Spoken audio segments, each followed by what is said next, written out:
के दूध का परीक्षण करवाया है तो माताओं के दूध में वो सारे केमिकल हैं जो यूरिया में हैं। माताओं के दूध में वो सब केमिकल हैं जो कीटनाशक दवाओं में हैं, क्योंकि भोजन हम कर रहे हैं, भोजन के साथ वो शरीर में जा रहे हैं। और यही केमिकल हैं जो आपको कैंसर पैदा करवा रहे हैं, जो आप में डायबिटीज दे रहे हैं, जो आप में हाई ब्लड प्रेशर दे रहे हैं, हाइपरटेंशन दे रहे हैं। 148 किस्म की बीमारियां इन जहरों से पैदा होती है। इसलिए किसानों को समझाओ कि ये यूरिया डीएपी का जहर एक तो विदेशी है, ये बंद करो। दूसरा, ये शरीर को नुकसान देता है, इसलिए बंद करो। तीसरा, ये पैसे का नुकसान करता है, इसलिए बंद करो। तो किसान पूछेंगे भाई क्या करें, तो उनसे कहो गोबर का खाद डालो। अब किसान क्या पूछेगा आपको सबसे पहले, वो कहेगा गोबर के खाद से तो उत्पादन नहीं होता। तो उससे कहो गोबर के खाद से भी उत्पादन बहुत अच्छा होता है, यूरिया डीएपी से जितना नहीं होता उससे तो ज्यादा गोबर के खाद से होता है। मैं तो पिछले 12-13 साल किसानों के बीच में काम करता रहा, महाराष्ट्र और कर्नाटक में। आप आइए वहां देखिए, हजारों हजारों किसानों ने यूरिया डीएपी बंद करके गोबर का खाद डालना शुरू किया है।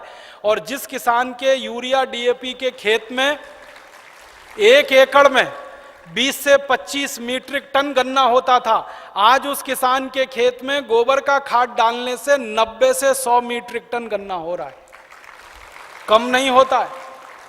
जिन किसानों के खेत में यूरिया डीएपी डालने से 1 एकड़ में 12 कुंटल गेहूं होता था, आज उनके खेत में गोबर का खाद डालने से 20 से 22 कुंटल गेहूं हो रहा है।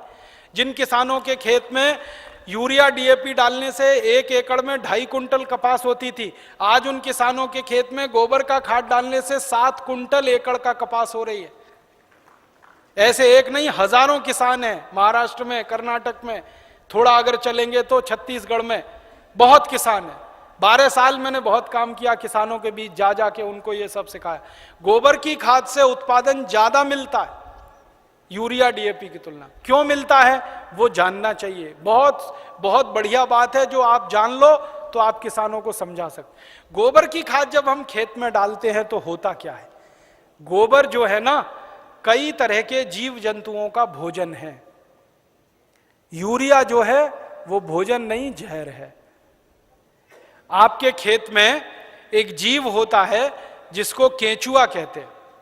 केंचुआ को किसी दिन पकड़ना और हाथ पे रखना और उसके ऊपर यूरिया डाल देना। 2-4 दाने ही यूरिया डालोगे, वो तड़पना शुरू हो जाएगा और 1 मिनट में मर जाएगा। हम जब खेत में टनों टन यूरिया डालते हैं ना, करोड़ों केंचुए मार डाले हमने यूरिया डाल डाल के। और केंचुए क्या करते हैं, केंचुए मिट्टी को नरम बनाते हैं, पोला बनाते हैं और उपजाऊ बनाते हैं।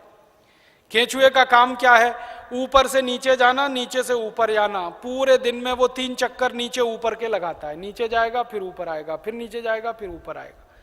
अब केंचुआ जिंदा है तो नीचे जाएगा फिर ऊपर आएगा। केंचुआ जब नीचे जाता है तो एक रास्ता बनाते हुए जाता है, ऊपर आता है तो दूसरा रास्ता बनाते हुए आता है। तो परिणाम क्या होता है कि ये छोटे छोटे छिद्र जब मिट्टी में वो केंचुए तैयार कर देता है तो बारिश का पानी इन्हीं छिद्रों में से नीचे एक एक बूंद नीचे रिसते हुए तल में जमा होता है। माने वाटर रिचार्जिंग का दुनिया में सबसे जबरदस्त काम कोई करता है तो केंचुआ करता है, और यूरिया के कारण ये मर जाता है। इसलिए यूरिया डालना माने किसान के लिए आत्महत्या करने के बराबर है। जिस किसान के खेत में यूरिया डलेगा केंचुआ मर जाएगा। केंचुआ मरा तो मिट्टी में ऊपर नीचे कोई जाएगा नहीं, तो मिट्टी कठोर होती जाएगी, कड़क होती जाएगी। मिट्टी और रोटी के बारे में एक सत्य है कि इसको फेरते रहो नहीं तो खत्म हो जाती है।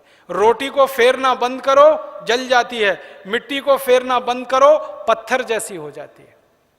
मिट्टी को फेरने का मतलब समझते हैं, ऊपर की मिट्टी नीचे, नीचे की मिट्टी ऊपर, ऊपर की नीचे, नीचे की ऊपर। ये केंचुआ ही करता है और कोई नहीं कर सकता।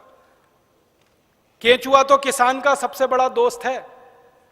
मैंने इसका हिसाब निकाला था, एक केंचुआ साल भर अगर जिंदा रहे तो 36 मीट्रिक टन मिट्टी को उठक पटक कर देता है, ऊपर से नीचे, नीचे से ऊपर, एक केंचुआ साल भर में।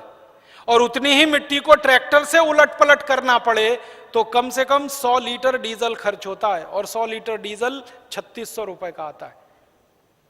माने एक केंचुआ हर आदमी का 3600 रुपए बचा रहा है।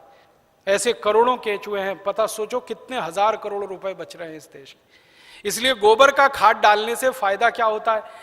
रासायनिक खाद डालो केंचुआ मर जाता है, गोबर का खाद डालो केंचुआ जिंदा हो जाता है, क्योंकि गोबर केंचुए का भोजन है। केंचुए को भोजन मिले तो वो अपनी जनसंख्या